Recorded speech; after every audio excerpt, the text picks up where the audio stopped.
લોકસભાના મતદાન માટે ચૂંટણી પંચની તૈયારીઓને આખરી ઓપ અપાઈ રહ્યો છે।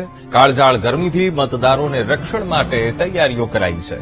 મતદાન મથક પર મતદારોને ગરમીથી બચાવવા વિશાળ મંડપ બંધાયા છે।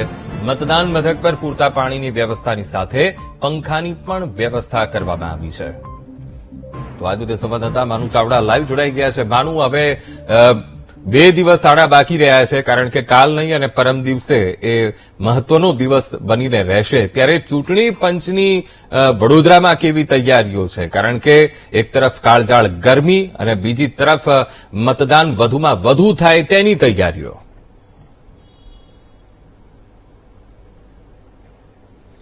મિથુન, 7 તારીખને મંગળવારના દિવસે આ લોકશાહીના પર્વની ઉજવણી છે ને મતદાન પ્રક્રિયા થવાની છે, ત્યારે વડોદરા જિલ્લા ચૂંટણી પંચ દ્વારા જે તૈયારીઓ કરવામાં આવી છે એને આખરી ઓપ આપી દેવામાં આવ્યો છે।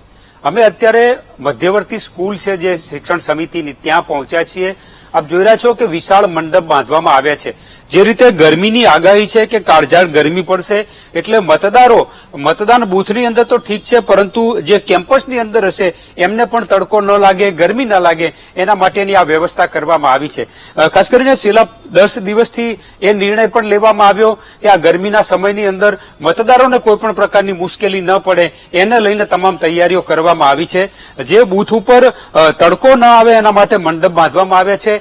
આ ઉપરાંત અહીંયા જે સીસીટીવીથી સજ્જ કરવામાં આવ્યા છે તમામ મતદાન મથકો છે, એટલે એ સીસીટીવી પણ રાખવામાં આવ્યા છે। તમામ મતદારો છે એ સીસીટીવીમાં કેદ રહેશે। આખી મતદાનની પ્રક્રિયા છે એ સીસીટીવીમાં કેદ થાય એ પ્રમાણેની વ્યવસ્થા છે। આ બૂથ ઉપર અમે પહોંચ્યા છીએ, તમામ પ્રકારની તૈયારી કરી દેવામાં આવી છે। બૂથની બહાર જે કેમેરા છે એ પણ છે, સાથે સાથે પાણીની પૂરતી વ્યવસ્થા પણ ગોઠવવામાં આવી છે।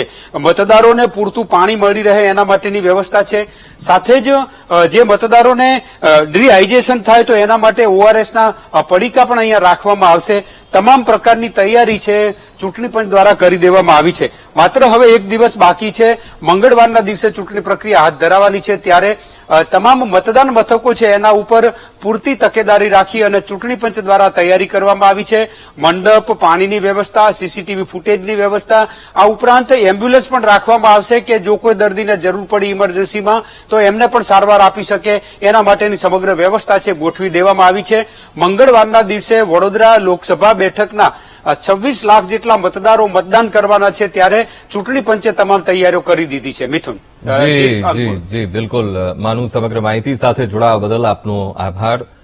તો હવે મંગળવારે મતદાન થવાનું છે, ત્યારે ચૂંટણી પંચની તમામ તૈયારીઓ થઈ ગઈ છે અને તૈયારીઓને આખરી ઓપ આપી દેવામાં આવ્યો છે। ખાસ કરીને વડોદરાની જો વાત કરવામાં આવે તો વિશાળ ડોમ બનાવવામાં આવ્યા છે, વિશાળ મંડપ બનાવવામાં બંધાયા છે, જેથી કરીને ગરમીથી રાહત મેળવી શકાય। મતદાન મથક પર પૂરતા પાણીની વ્યવસ્થા પણ રાખવામાં આવી છે, ઓઆરએસના પેકેટ્સ પણ રાખવામાં આવ્યા છે।